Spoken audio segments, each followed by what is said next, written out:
Sono giovane, lo so.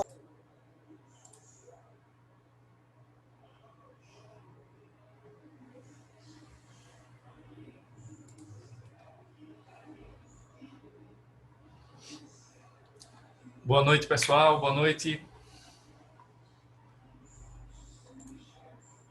Boa noite, professor. Boa noite.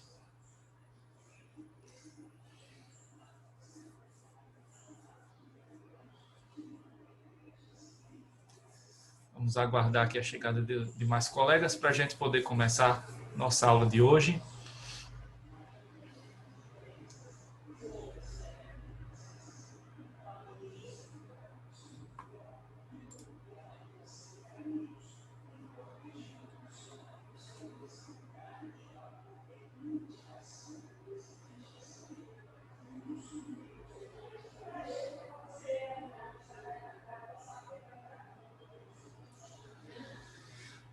Muito bem, então nós estamos vendo o assunto responsabilidade por vício do produto e do serviço.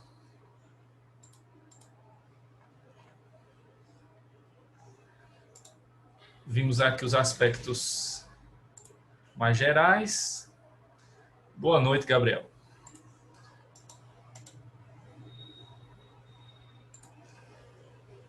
E começamos a ver aqui a previsão legal, né, desse nosso tema, a responsabilidade pelo vício. E vimos na aula passada a responsabilidade em relação ao vício do produto, especificamente em relação aos vícios de qualidade, que são os que estão previstos no artigo 18. Vimos lá as várias hipóteses, o prazo, né, que tem para o fornecedor, de 30 dias para resolver o problema, e as soluções possíveis, que são sempre de iniciativa do consumidor. Quem escolhe, né, a solução é o consumidor. E aí pode ser uma daquelas três que a gente viu, né, a devolução do produto, a troca, né, por outro igual, ou na impossibilidade de ter outro igual, idêntico, por outro semelhante, pagando-se a diferença.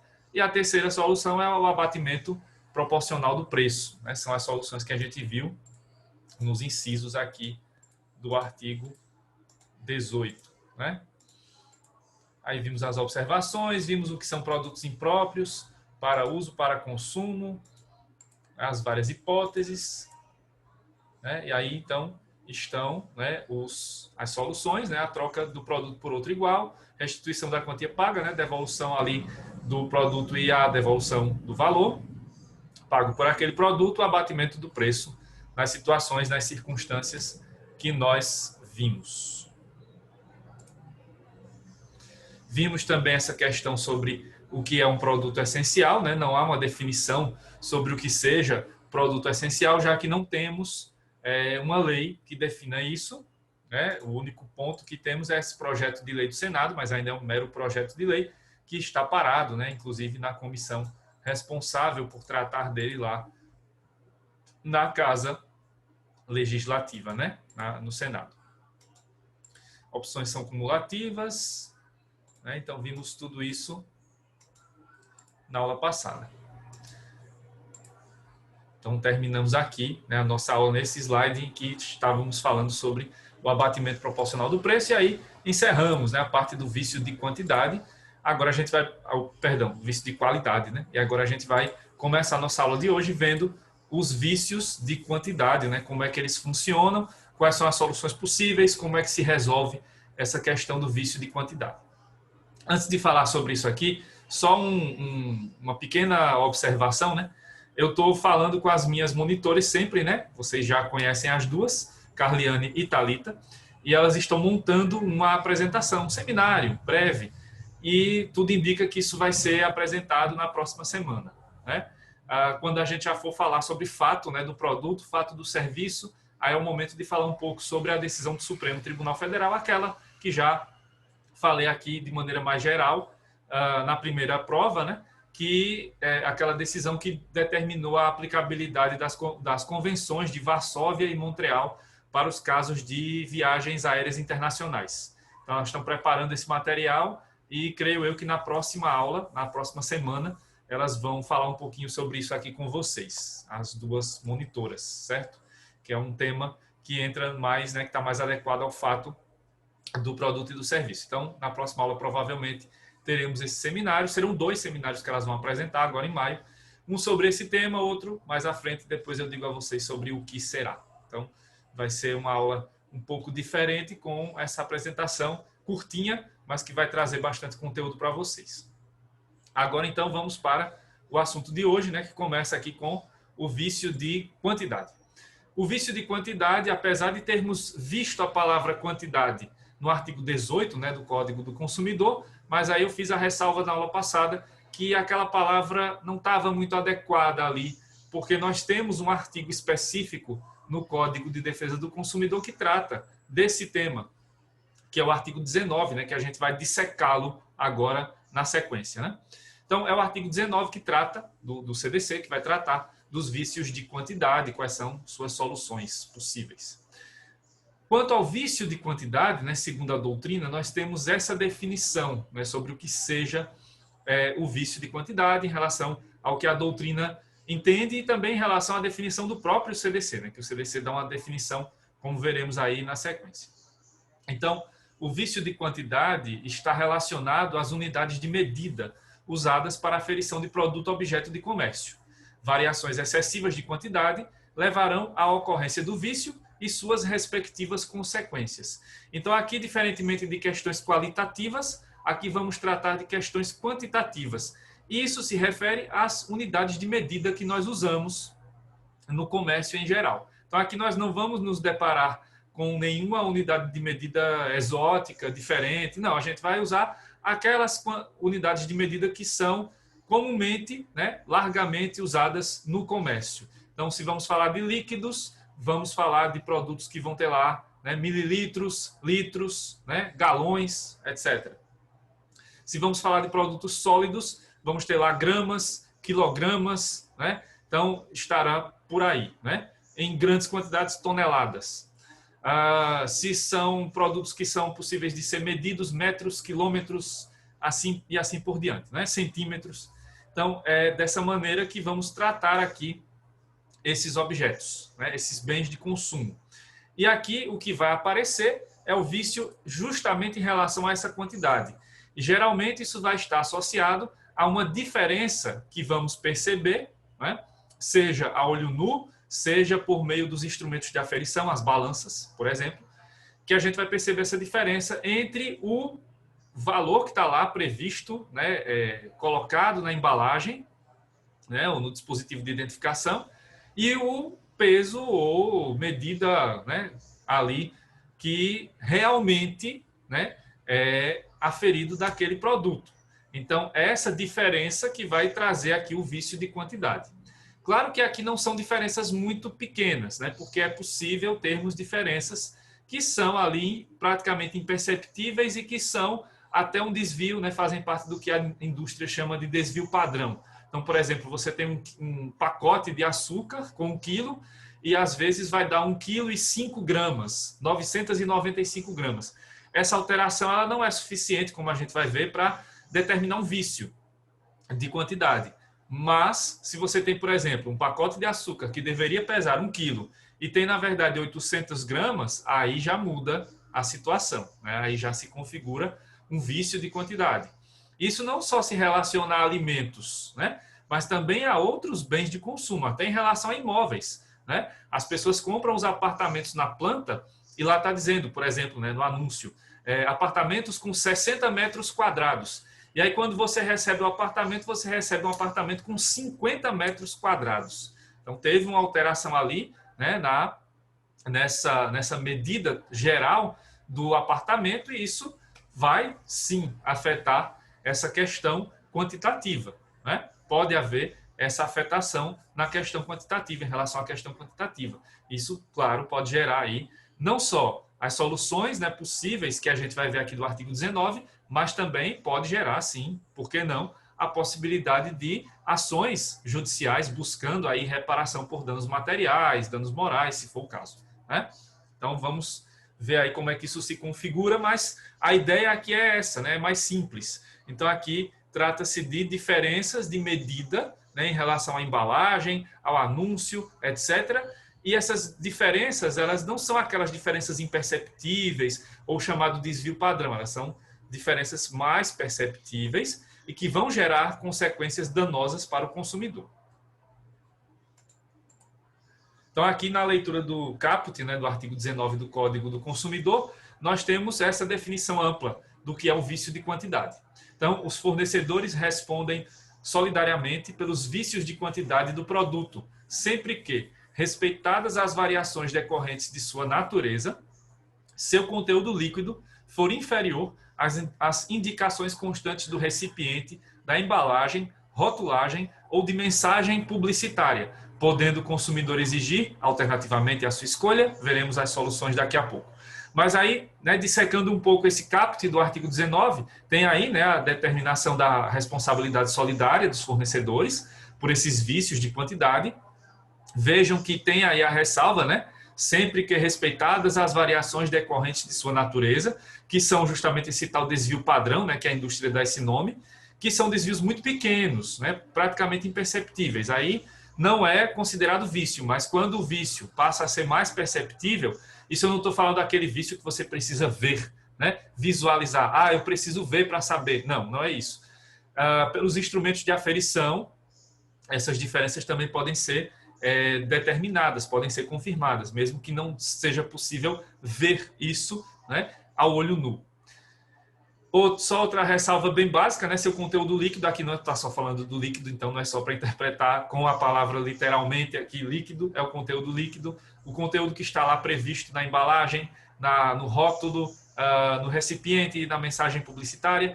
E aí, tal como vimos na aula passada, a escolha, né, da alternativa aqui a ser utilizada para reparar esse vício é do consumidor e somente dele. Então, o fornecedor pode sugerir, mas não pode obrigar.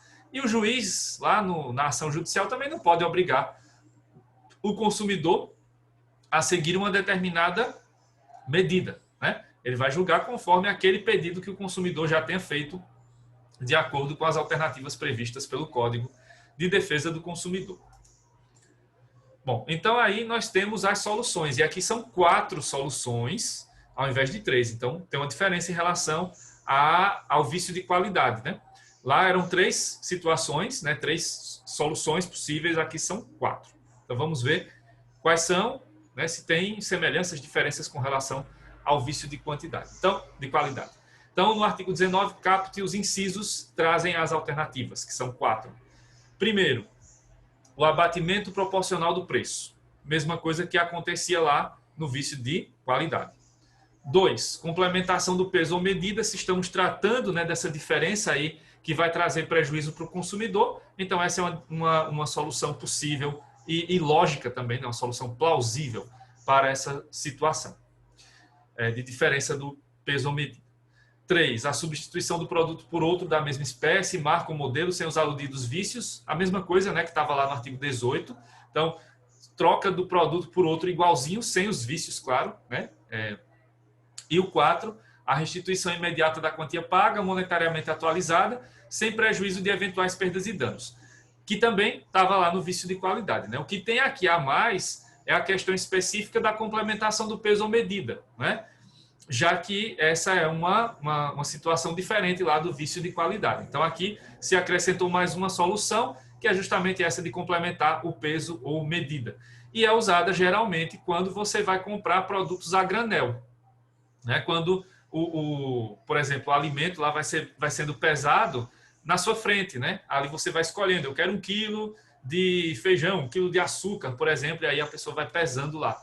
Deu a diferença, você vai lá e pode pedir a complementação para chegar realmente àquela quantidade que você realmente queria e que não chegou lá por alguma razão, né? Não se atingiu aquele peso ou aquela medida, né? A mesma coisa, vai comprar numa loja de tecido, né? Não vai comprar roupa pronta, vai comprar o tecido para fazer a roupa. Quero 1 metro de tecido tal. E aí só medem lá tipo 80 centímetros, então dá para pedir a complementação do peso ou medida, aqui no caso da medida, da metragem, né, do tecido. Isso, claro, se for possível, né? Se der para, né, se o objetivo daquela roupa for ainda mantido mesmo, né, tendo um corte ali, né, 80 e 20 centímetros. Tem que ver isso também, senão vai ter que substituir por outro que tenha, né, outro pedaço de tecido que tenha exatamente 1 metro, né, de diâmetro.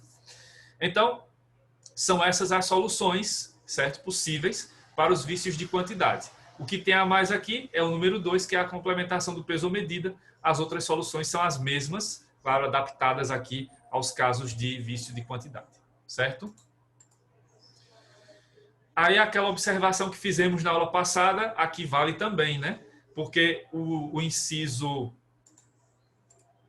3, né, pede aqui a substituição do produto por outro idêntico, exatamente igual, só que, claro, sem o vício, né, da quantidade a menor, né? E aqui uma coisa importante, né? Quando se fala nesse vício de quantidade, estamos tratando de pesos ou medidas sempre a menor, né, que estão menor, em quantidade menor, do que aquela prevista, né? Quando o peso é a maior, aí fica o dever ético, né, do consumidor de ir lá, de devolver, de pedir outro produto que seja, né, que tenha ali o peso ou medida realmente correspondente, né, ao que está na embalagem, mas não chega a ser uma infração do consumidor, não chega a ser um fato ilícito, mas aí entra no campo da ética, né, da solidariedade, aquele dever de solidariedade que eu falei aulas atrás, no primeiro bimestre, né? Então, no inciso 3, aqui tem essa questão, né, da solução, da entrega, da troca, né, de um produto por outro idêntico, sem o vício aludido, sem o vício referido. E aqui a pergunta que não quer calar: e se não houver outro produto igual ao viciado, da mesma marca, modelo e espécie? Aí o parágrafo 4º do artigo 18, que vimos na aula passada, dá a resposta, sendo aplicado também aqui por previsão do parágrafo 1º do artigo 19, que determina: aplica-se a este artigo, o 19, vício de quantidade, o disposto no parágrafo 4º do artigo anterior, que vimos, né, que é a solução. Troca por outro produto é possível, trocar por outro produto de outra marca, de outro modelo, e aí vai haver a possibilidade do abatimento, né, de pagar a diferença, seja para mais ou para menos. Então, se você compra lá, né, 1 quilo de açúcar, daquele açúcar né, bem refinado para confeitaria e tal, e aí tem esse vício de quantidade, você quer outro igual, não tem. Ah, tem um açúcar demerara, comum, né, que é mais barato. Então, vamos supor, o quilo do açúcar refinado está R$10, estou chutando aqui, claro, né, inventando, e o quilo do demerara está R$3. Então, tem uma diferença de R$7, né? Aí, o que é que pode acontecer? Pode ser que você possa comprar mais, né, com o valor que sobra lá, você compra mais pacotes de açúcar demerara, né, até chegar aos R$9, e aí te dão R$1 lá para, ou, né, devolvem R$1 ou te dão mais R$1 de crédito para comprar alguma coisa, ou, né, pode ser o contrário, você queria o açúcar demerara, não tem, agora só tem o açúcar cristal refinado, que é R$10, então você vai ter que pagar R$7 a mais, né, para ter aquele pacote de açúcar. Se for o caso, né, se você quiser mesmo essa troca, né? Isso quando não tem, né? Acabou o estoque, não tem aquele produto igualzinho, né? Sem o vício, claro. Aí entra nessa solução, que é a mesma, né, lá do vício de qualidade, certo? Então, só lembrando aqui, né, tendo o consumidor optado pela alternativa do inciso 1 do artigo 18, né, e não sendo possível a substituição do bem, poderá haver substituição por outro de espécie, marca ou modelo diversos, mediante complementação ou restituição de eventual diferença do preço, sem prejuízo no disposto dos incisos anteriores, né, do artigo. Só que aqui a gente deve adaptar, né, essa partezinha final, porque não estamos tratando de soluções de vício de qualidade, sim de vício de quantidade. Aí, se não for possível, né, a complementação, a restituição da diferença, então usa-se as soluções do artigo 19, não do artigo 18. Né? Então, a alusão deve ser adaptada dessa partezinha final para que sejam usadas as opções dos incisos do artigo 19, já que aqui se trata de vício de quantidade. Aí entram lá, né, complementação do peso ou medida, a devolução do valor pago, né, ou abatimento do preço. Bom, aqui, né, vamos ter agora algumas outras regras, né, aqui, no caso, exceções à regra da responsabilidade solidária e tudo mais. Antes de chegar lá, pergunto a vocês, até aqui, alguma dúvida? Está dando para entender direitinho o vício de quantidade? Sim, professor. Beleza.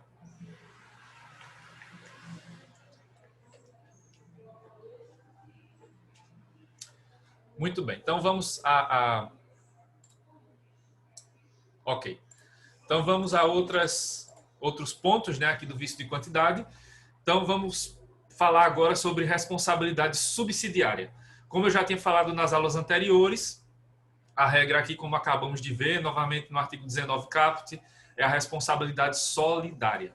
Só que o artigo 19 traz uma hipótese prevista aqui expressamente de responsabilidade subsidiária. Então, vamos ver como é que funciona essa questão da responsabilidade subsidiária em relação ao vício de quantidade. Então, o artigo 19, parágrafo 2º do CDC determina o seguinte: o fornecedor imediato será responsável quando fizer a pesagem ou a medição e o instrumento utilizado não estiver aferido segundo os padrões oficiais. Aqui estamos tratando daquela figura, né, do feirante, do comerciante, do dono de supermercado mesmo, né, daquela pessoa que trabalha, né, do lojista, do comerciante da loja de tecidos. Então, essa pessoa que faz a medição, que faz a pesagem ali, né, na frente do consumidor, que é esse fornecedor imediato, né, que é o comerciante aqui, é ele quem será responsabilizado. E ele é o responsável principal, certo? Aqui a responsabilidade só atingirá, por exemplo, o fabricante do tecido, né, o fornecedor lá, o produtor rural, né, que produziu lá as frutas, verduras, ou que produziu os grãos, né, que foram lá pesados, o arroz, o feijão, etc. Esses só serão atingidos diante da impossibilidade de que esse fornecedor imediato seja responsabilizado. É a questão da responsabilidade subsidiária funcionando aqui, trazendo o fornecedor imediato para a figura, para ser aqui a figura principal. Então, é ele quem deve ser responsabilizado nessas situações, né? E aí, a situação aqui é configurada dessa maneira, justamente porque está associada a um caso específico, que é aqui, né, típico, né, de ocorrer, tem a possibilidade típica de ocorrer, com esse fornecedor imediato, porque é ele quem vai ter um instrumento para medir, para pesar. É ele quem vai usar a balança, é ele quem vai usar a régua, a trena, o metro, né, para poder medir aquele pedaço de tecido. É o feirante, né, o dono do supermercado, que vai ter a balança para aferir o peso ali dos grãos, das frutas, das verduras. Então, é por essa razão que ele é colocado aqui como o principal responsável, certo? Então, vamos ver como é que isso vai funcionar. Então, nestes casos, o fornecedor imediato, o comerciante, é o responsável principal, e somente em caso de impossibilidade de arcar com a indenização ou com a solução para o problema é que deverá ser acionado o fornecedor imediato, que é o produtor ou fabricante, como eu falei agora, né? Então, só confirmando. Então, aqui, antes de passar para esse outro ponto, né, do vício do serviço, tem a questão também, né, deixa eu voltar um pouquinho aqui, para esse ponto, né, do instrumento utilizado não está aferido segundo padrões oficiais. Aí temos o seguinte: nós temos o Instituto, né, Nacional de Metrologia, que é o Inmetro, que a gente conhece muito bem, né, que ficou famoso, bem famoso, né, até hoje deve ter aquele quadro, né, do controle de qualidade lá do Fantástico, se não mudou, né, daquele programa da Globo. E aí o Inmetro fazia vários testes ali, né, mostrava vários testes que fazia com vários produtos, né, e essa questão do padrão oficial, né, para pesagem, para medição, é determinado pelo Inmetro. Então, o Inmetro, todos os anos, né, faz uma inspeção anual nos estabelecimentos comerciais que usam balança, que usam instrumentos de medição, como trena, como a régua, como, enfim, né, todos os instrumentos possíveis aí, e eles vão aferindo isso, cobram, claro, uma taxa, né, dos comerciantes, e vão colocando selo, né, e também, no caso das balanças, um lacre, né? Esse lacre, claro, é inviolável e tal, deve ser inviolável. Se for violado, então configura aí uma infração e, enfim, tem várias situações possíveis. Então, aí você pode ter algumas situações que vão configurar essa hipótese, né, do não estiver aferido segundo os padrões oficiais. A hipótese mais comum aqui vai ser justamente essa, né, do comerciante que está usando uma balança, que está usando, por exemplo, uma trena ou um metro, né, aqueles grandões assim para medir o tecido, que não foram aferidos pelo Inmetro. Então, não estão seguindo padrões oficiais. Então, o risco de se ter aí uma pesagem ou uma medição errada são grandes, né? E geralmente a favor do comerciante contra o consumidor. Então, essa é a hipótese mais comum, né? De você ter lá uma balança sem a aferição do Inmetro, sem o lacre, né? Sem o selo que comprova que houve a inspeção. Então, esse é o caso mais comum. Mas existem outras situações que podem ocorrer aqui, que são, por exemplo, a da falsificação do lacre, a da falsificação do selo, né? Existem situações, né, que ocorrem dessa natureza. Claro que eu não estou generalizando, né? São situações aí que já apareceram na mídia e tal, né, que configuram crime, claro, né? Então, situações como essas ocorrem, né, não são tão comuns assim, mas podem acontecer.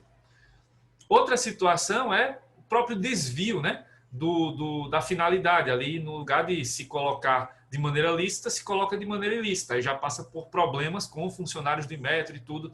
Isso já aconteceu algumas vezes, seria outro problema que afetaria aí essa situação.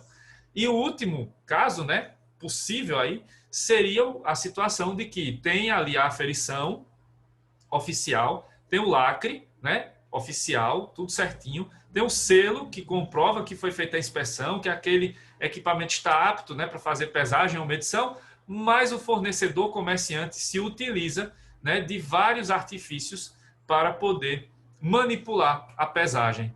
Isso pode acontecer colocando ímãs, né, por exemplo, ou no caso lá do self-service, tem-se um prato padrão, né? E aí esse prato padrão, que ele é pesado na hora, lá no começo do expediente, e aí vai ser descontado aquele peso. Por exemplo, o prato pesa 700 gramas. E aí vai se colocar, vai fazer a tara, né? E aí vai se colocar lá que o peso zero vai ser correspondente ao peso do prato, né? Para não ter ali, né, um valor excedente para o consumidor.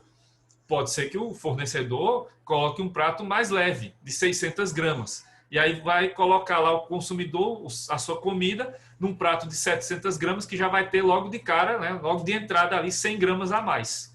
Então, esse tipo de situação também entra aqui nessa questão. Então, não é só a hipótese de você ter uma balança ou de ter um instrumento de medição qualquer que não tenha o selo do Inmetro, que não tenha o lacre do Inmetro. São essas outras situações que entram aí nessas hipóteses do artigo 19, parágrafo 2º, certo? São hipóteses que podem acontecer, já aconteceram, inclusive, tem vários casos aí relatados na mídia, né? De infrações desse tipo que configuram até crimes, né? Entram até na esfera penal, ultrapassando aqui o direito do consumidor, certo? Então, é outra situação em que é possível, ou melhor, é uma das situações, né, em que é possível aqui ter responsabilidade subsidiária no Código do Consumidor. Aí, nesses casos, é o comerciante quem é responsável e só se ele não puder arcar com essa responsabilidade é que vai se buscar os fornecedores mais distantes, né? O fabricante, o produtor, enfim, são esses aí os que podem ser responsabilizados num segundo momento, né? Diante da incapacidade do responsável principal, que é o comerciante. Certo, gente? Então, vamos prosseguir aqui. Agora, vamos para o vício do serviço. Vimos o vício do produto, vícios de qualidade, vícios de quantidade em relação ao produto. Agora, vamos para os vícios do serviço. Também, aqui nós temos dois tipos, né? Duas espécies de vício em relação ao serviço. O vício pode ter problemas de qualidade, né? Internet com problemas de conexão, qualidade da conexão. E o vício de quantidade, que é, no caso da internet, por exemplo, poderia ser uma quantidade de dados, né, sendo transmitida menor do que aquilo que foi contratado. Por exemplo, você contrata a internet com velocidade de 50 mega e só estão te oferecendo ali, na prática, 10 mega. Então, está havendo um vício de quantidade. Então, isso pode acontecer aqui também, certo? Só que, diferentemente dos vícios do produto, aqui nós só temos um artigo que trata de tudo isso, que engloba tanto os vícios de qualidade quanto os vícios de quantidade, certo? Que é o artigo 20. Então, nestes casos, a previsão é para os dois, né? Vício de qualidade e vício de quantidade vem para o artigo 20. Por isso que eu coloquei os dois juntos, né? Porque o Código do Consumidor não diferencia, né, os dois tipos de vício do serviço. Só que aí na doutrina tem algumas controvérsias quanto a isso, tá? Quanto a essa escolha do legislador. Então, alguns doutrinadores, como Risato Nunes, entendem que seria melhor aplicável, por analogia, o artigo 19, aos casos de vício do serviço em relação à quantidade. Acabamos de ver, né, o artigo 19 trata do vício de quantidade, mas em relação ao produto. Só que o Risato Nunes defende que usemos também o artigo 19 para os vícios do serviço em relação à quantidade. Mas aí, como temos a lei, né, determinando sem distinção o artigo 20 para o vício do serviço em geral, nós costumamos usar o artigo 20, e aí, se for necessário, né, se houver aí a necessidade de se especificar mais algo, aí podemos usar por analogia o artigo 19, certo? Então, vamos à leitura do artigo 20. Então, o que é que prevê o artigo 20? O artigo 20 determina o seguinte: o fornecedor de serviços responde pelos vícios de qualidade que os tornem impróprios ao consumo ou lhes diminuam o valor, assim como por aqueles decorrentes da disparidade com as indicações constantes da oferta ou mensagem publicitária, podendo o consumidor exigir alternativamente à sua escolha. Então, de novo, as opções são do consumidor. Então, aqui vem: o fornecedor de serviços responde pelos vícios de qualidade. Não se menciona quantidade, né? Apesar de que a ideia, né, de que a interpretação aqui é ampla, então são vícios de qualidade ou quantidade. Aqui também vamos ter vícios que tornam esses serviços impróprios para o consumo, vícios que transformam os serviços, né, como serviços de menor valor, né? E também aqueles vícios que trazem disparidade, ou seja, diferenças marcantes em relação às indicações que foram feitas lá na oferta, né, quando te ofertaram aquele serviço, na publicidade que você recebeu para ter acesso àquele serviço. E aí vai caber sempre, mais uma vez, ao consumidor e somente a ele decidir quais serão as alternativas, né? Qual será a alternativa dentre as possíveis, né, para que esse vício seja sanado. Bom, aí, mais uma vez, temos essa definição ampla, né? Serviços impróprios para o consumo. O que seria, então, aqui, no caso do serviço, algo, né, relacionado à impropriedade para consumo. Então, o que é um serviço impróprio para o consumo? É a nossa observação aqui inicial. A definição do que sejam serviços impróprios para o consumo está no parágrafo 2º do artigo 20, que determina o seguinte: são impróprios os serviços que se mostrem inadequados para os fins que razoavelmente deles se esperam, bem como aqueles que não atendam às normas regulamentares de prestabilidade. É uma definição bastante ampla. Muita coisa pode entrar aí como serviço impróprio para o consumo. A ideia principal é que serviço impróprio para o consumo é aquele que se mostra inadequado para os fins que se espera razoavelmente deles, né? Então, aí vai se levar em consideração esses conceitos, né? Serviço inadequado, serviço que não está de acordo com a finalidade que se espera dele, mas não é qualquer finalidade, é uma finalidade razoável, né? Então, não é qualquer problema que vai levar a essa inadequação. São problemas que levem a algo que ultrapasse os limites do razoável. Aí, realmente, fica complicado de saber, caso a caso, como pontuar isso, né? Então, vai ser algo mais subjetivo e relacionado a cada caso mesmo, né? Cada situação pode levar a uma definição, a uma solução diferente. Outra situação, bem como aqueles que não atendam normas regulamentares de prestabilidade, aí essa hipótese é mais objetiva, já que haverá, a depender do tipo de serviço, normas regulamentares. Por exemplo, resoluções da Anatel em relação a fornecimento dos serviços de telefonia. Normas da Anatel referentes aos serviços de internet. Normas da Anvisa ou da ANS, a Agência Nacional de Saúde Suplementar, sobre planos de saúde, né, que são outros serviços.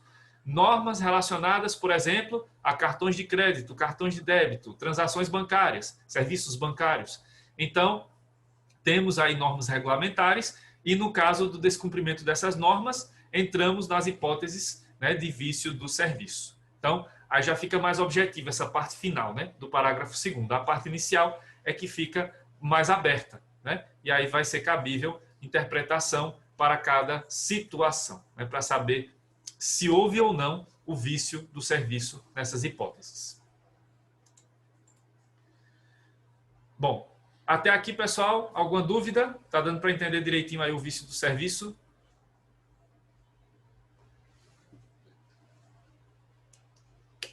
Tranquilo, professor.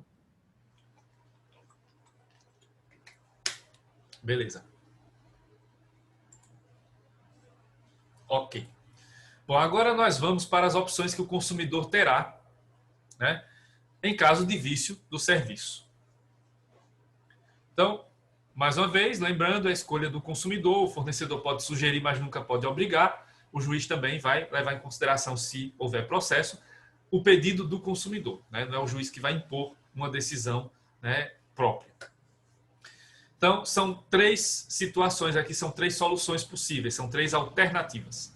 Primeira, a reexecução dos serviços sem custo adicional e quando cabível. A segunda, restituição imediata da quantia paga, monetariamente atualizada, sem prejuízo de eventuais perdas e danos. E a terceira, o abatimento proporcional do preço. O que muda em relação ao vício do produto é o número 1. Porque aqui estamos tratando de serviços, então vai ser possível pedir a reexecução do serviço, que o serviço seja efetivamente realizado sem custo adicional para o consumidor, né? As custas do devedor, que no caso aqui é o fornecedor. E quando cabível, claro, né? Se for possível, reexecutar o serviço. Se não for possível, aí vamos para as outras soluções, principalmente a 2, né? Que é a restituição da quantia paga. Se não dá para executar o serviço, então devolva o dinheiro, né? E aí com a possibilidade de correção monetária e, claro, dos processos para eventuais perdas e danos. E se não houver a possibilidade, ou se o consumidor não quiser reexecutar o serviço, então pede para ficar com o serviço daquele jeito, mas com abatimento proporcional em relação a esse problema, né? Tirando, descontando aquele problema que está acontecendo, que se abata o valor de prestações, né? Geralmente aqui os pagamentos do serviço são em prestações, então que se abata o valor da fatura mensal, né? É mais ou menos isso. Então, vamos mais um pouco, né? Vamos aprofundar mais um pouco esses incisos. Então, sobre o inciso 1, a questão da reexecução dos serviços. A quem cabe reexecutar os serviços? O parágrafo 1º do artigo 20 responde a esse questionamento, determinando o seguinte: a reexecução dos serviços poderá ser confiada a terceiros devidamente capacitados, por conta e risco do fornecedor. Então, é aquela regra lá do direito das obrigações, direito civil, aplicada, né, adaptada ao direito do consumidor. Então, reexecução por terceiro às custas do devedor. É aqui. Reexecução de serviço por terceiros às custas do fornecedor. É a mesma regra, só que aqui adaptada, claro, com a nomenclatura necessária para o direito do consumidor. Então, as despesas são por conta e risco do fornecedor. Inclusive, se tiver que trocar, né, de empresa terceirizada e tudo mais, problema do fornecedor. Outro questionamento, né? Quais peças podem ser usadas na reparação dos serviços? Né? Então, vai pedir lá o conserto, vai pedir a reexecução do serviço. Como fazer isso? O artigo 21 responde a esse questionamento, determinando, no fornecimento de serviços que tenham por objetivo a reparação de qualquer produto, considerar-se-á implícita a obrigação do fornecedor de empregar componentes de reposição originais, adequados e novos, ou que mantenham as especificações técnicas do fabricante, salvo quanto a estes últimos, autorização em contrário do consumidor. Falta menos de 1 minuto aqui para terminar essa primeira parte da aula. Vou fazer aquela parada técnica. Me esperem aí que quando eu voltar eu explico melhor esse artigo, tá? Até já.